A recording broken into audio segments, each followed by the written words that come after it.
Hello friends, good afternoon. আজকে আমি আপনাদের সাথে আর একটা নতুন রেসিপি নিয়ে চলে এসেছি। এটা হচ্ছে এই গুঁড়ো মাছ, যেটা আমাদের এখানে পুঁইয়া মাছ বলে, আপনাদের ওখানে কি বলে আমি জানি না।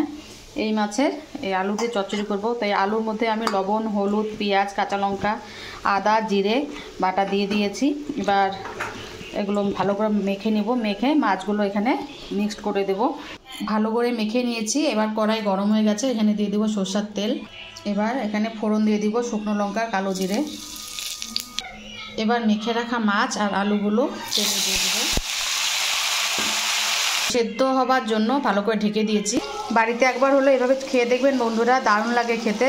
আমার কথা বিশ্বাস না করলে একবার হলো খেয়ে দেখবেন। আমার আলু দিয়ে মাছের চচ্চড়ি একদম রেডি। উপর দিয়ে ধনে পাতা ছিটিয়ে দিয়ে গরম গরম ভাতে পরিবেশন করলেই হয়ে গেল। দারুণ টেস্ট লাগে খেতে। আপনারা খেয়ে দেখবেন, ভালো লাগলে লাইক কমেন্ট শেয়ার করবেন। Bye bye.